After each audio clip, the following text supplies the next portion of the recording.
Well, our next speaker needs absolutely no introduction here to see what that partnership might look like, to look back at the last 18 months or so and to look ahead. Please give a warm welcome to Tourism NI CEO John McGrillen.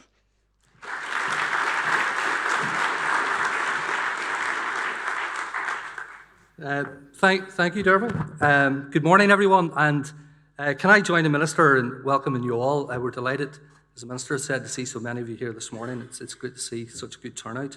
And I would also like to take the opportunity to thank the Minister for taking time out of what is a really busy schedule to join us this morning. And I think I can speak on behalf of everybody in the room when I say that we're really delighted to see the Executive back in business. And it's really great to have a Minister here to speak about his vision for the tourism industry. And we, I think, fully agree as a sector that we are particularly well placed to deliver on that vision of a regionally balanced economy, higher productivity that's delivering good jobs and helping to deliver on carbon reduction.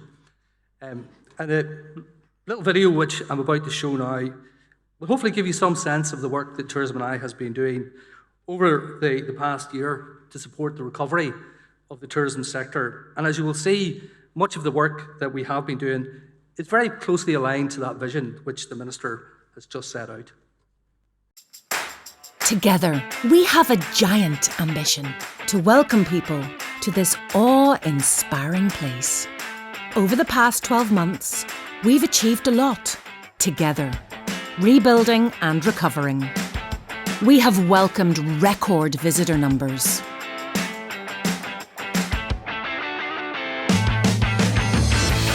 And generated economic impact for this place by keeping us front of mind and on top of bucket lists.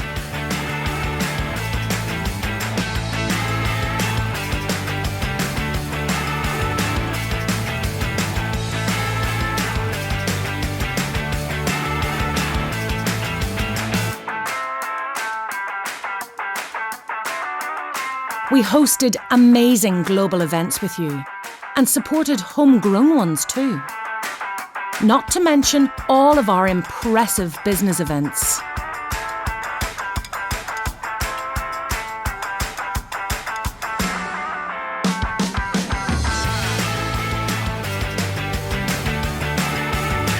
We have worked to create more amazing experiences together.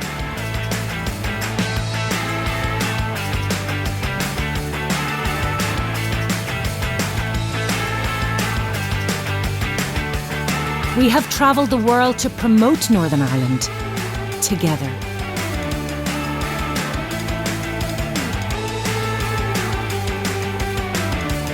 And we have been working to be better businesses together.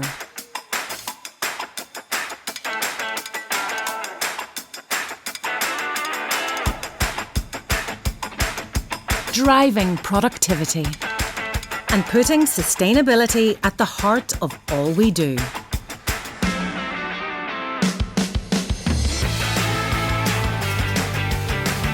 We're encouraging more people to join us in tourism and hospitality with good jobs for all.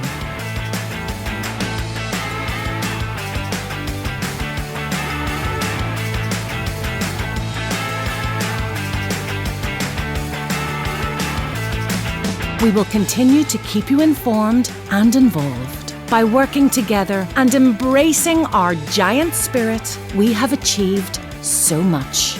Here's to the year ahead. Okay, well, as you'll have gathered from that video and from the theme of the conference, we see collaboration and partnership working as being really critical to the work that we do and to the growth of the tourism industry. We are all part of a very complex ecosystem, and our success is interdependent on one another, so it's really important that we work closely together.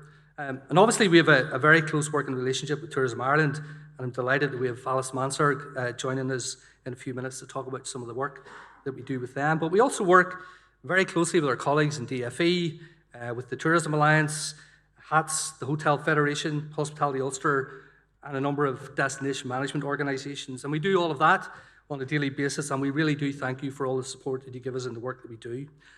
I would also like to say a very special thank you to the councils, and a number of you are represented here today. And in recent years, I think it's fair to say that the councils have really stepped up to the plate in terms of the contribution that you're making to the tourism sector. And all 11 councils have been really proactive in supporting new product developments, helping us with our B2B activity, delivering events, investing and delivering and operating new visitor attractions, and supporting the development of local businesses. And as the board and the executive leadership team, as we've made our way around a number of council areas over the last 12 months, we've been really impressed by the work that you've been doing, and we really greatly appreciate that work. So thank you very much for being such great partners, and we really look forward to working with you over the year ahead. So on that point, I now want to give you a flavour of what we see Tourism NI helping to help deliver the vision that the Minister set out earlier this morning. And I want to start with the theme of good jobs. Last week, the unemployment levels were reported at being at just 2.6%, so virtually full employment. So it's vitally important that the sector focuses on providing good jobs if we are going to compete in the employment market and to fulfil the potential of the tourism industry that we have here. So to do that, we need to continue to work in partnership with HATS, with the Tourism Alliance, the Hotel Federation, Hospitality Ulster and others, to continue to change the perception of the industry, and more importantly, to ensure that the sector can provide decent pay, working conditions to attract the staff that we need, offer career development, and provide job satisfaction in order to keep those people in our employment. So we intend to build on the positive impact of last year's work on the Make It Here campaign and continue to promote the Wellbeing Promise developed by our industry partners. And anecdotal feedback that we've got from the industry and the perception tracking that we undertake as an organisation suggests that by making real people doing amazing work in our sector the star of that campaign, that has really started to change perceptions of the industry, and particularly amongst young people. So it's really important that we continue with that work. And further research released just in the last couple of weeks by the University of Ulster would suggest that about 25% of people who are currently classified as economically inactive actually do want to work and are pursuing work, but they can only do work if it offers flexibility and it does not require formal education qualifications or entry qualifications. So clearly that presents an opportunity for us as a sector to work with our own department, with the Department for Communities and councils and others to tap into that opportunity. So that is work that we will plan to undertake in partnership with all of those next year. As the Minister said, we're very keen to explore the opportunity to work in partnership with our colleagues in Fáilte, Ireland, and we do a lot of work in partnership with Fáilte, Ireland, to extend their Employer Excellence programme north of the border, and that has proven to be very successful in the south, and it's something that the industry here, in terms of responding to the tourism strategy consultation, had said they would like to see happen here. So I was really delighted to hear the Minister say this morning that departmental officials are now exploring that, and hopefully we can possibly make that happen later this year. Last year, we went out and, post-COVID, I suppose, we asked businesses how we could best support staff development, and you told us, rather than focusing on seminars and webinars, you wanted us to provide always-on learning that's specific to the needs of the sector and complemented sector-specific training that's available from other places like the FE College and other providers. So in response to that, we have developed the My Tourism NI e-learning platform, and the content of that has been developed by the industry, for the industry, and many of you have been involved in helping develop that content. They're in the room here today, and would really like to say a big thank you for your invaluable input, because the content has really been superb. So the platform is really practical. It's very easy to use. It covers business critical areas such as operational effectiveness, sales and marketing, sustainability, but really importantly, there's really superb support on how to go about staff recruitment, staff development, and retention. So it's free to access, and I would encourage you all to check it out. We have a number of Tourism NI staff down the back here today who will be more than happy to help you get on board and allow you to get the immediate benefit from working and using that platform. We very much support the Minister's ambition to deliver a more regionally balanced economy, and for many years we have sought to promote the whole of the North as a must-see destination here on the island of Ireland. And we have also worked with Tourism Ireland to support their activity in doing the same overseas. So we've been really delighted, I have to say, in the growth we have seen in the visitor numbers and spend from the Republic of Ireland, particularly over the last 5 years. And the most recent STR data on hotel occupancy for the first quarter of 2024 would suggest that that growth is continuing. So that's really encouraging to see, and we want to continue to work on that.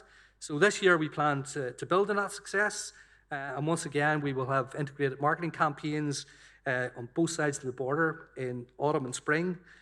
We will support those with having an always-on social and digital media presence. And alongside that, we will have a really intensive year-long PR program, again, on both sides of the border. From a business-to-business point of view, we will, of course, be continuing with that program. We've just had Meet the Buyer, but we're going to have Meet the Buyer once again in March. And with that, we will be delivering the very successful ITOA workshop that we have delivered for a number of years now in the autumn, and having taken that recently to Fermanagh and to Armagh, we plan to take that to Derry this year. So no doubt if there's anybody from Visit Derry in the room, we're going to be quite happy about that. With the Irish Open taking place at Royal County Down, as the Minister said, and the 153rd Open Championship at Royal Portrush, which is just around the corner. Can't believe how quickly that's come around again. We're obviously working very closely again with Tourism Ireland on promoting the golf opportunity over the next 12 months, and that is a real growth sector for us that we will continue to focus on. But it's not just major events that are important, and as the Minister said, we do have a range of events in Northern Ireland, such as the Northwest 200, the Derry Halloween Festival, that continues to deliver really significant economic benefit, helps deliver on that regional spread, and we anticipate supporting somewhere in the region of 13 major events through our International Tourism Event Support Scheme in the current financial year. And of course, if we want to deliver regional balance, it's really critical that we have a spread of tourism experiences across the region. And we've seen a huge growth in the variety and regional spread of the experiences that are now on offer. And I mean, that was really visible when we had Meet the Buyer just a couple of weeks ago. So this year, we're going to continue to work with the councils in progressing the tourism-led city and growth deal projects. We'll be working very closely with Aileen and her team in Derry City Council to make sure that the Derry DNA project gets under construction. That begins this year. But we will also be securing contracts for funding for the Mourne Gateway project, the extension of the Gobbins and the Royal Hillsborough regeneration project. And we will also continue to work with the other growth deal areas in the southwest and in the Causeway to develop the business cases for the projects that they wish to see take forward. And that is an investment of over £230 million in new product over the next 5 or 6 years. So that's a huge investment that's being made by the councils and by government collectively in growing the product and help to deliver the growth objectives that we've got. In addition to these new projects, the Experience Development Team will continue to work with many of you in the room who have been delivering many of those new tourism experiences right across the region, and we will have a particular focus on delivering the experience development plans that we've developed with you for the culture and heritage sector, for food and drink, and outdoor activity tourism. And of course, innovation has been at the heart of the growth of those tourism experiences in recent years, and innovation plays a really critical role in creating greater utilisation of our tourism assets and increasing the overall productivity of the sector. And last year, in partnership with Invest NI and Innovate NI, we launched the Innovate Tourism Programme, and already 26 businesses have been through that and have received recognition for their innovative activity. So we plan to continue that work because it's important in supporting the industry in developing new product, new experiences, creating efficiencies, increasing productivity. But equally important, having that sort of recognition could be very important in being able to tap in to future funding streams that might be coming down the track from the UK government in the future. So we're very keen to continue that work with you. The Minister mentioned business tourism, and again, conferences and business events also play a significant role in increasing the productivity of our sector. They bring in much needed, high value, midweek, often low season business to our cities, hotels and venues.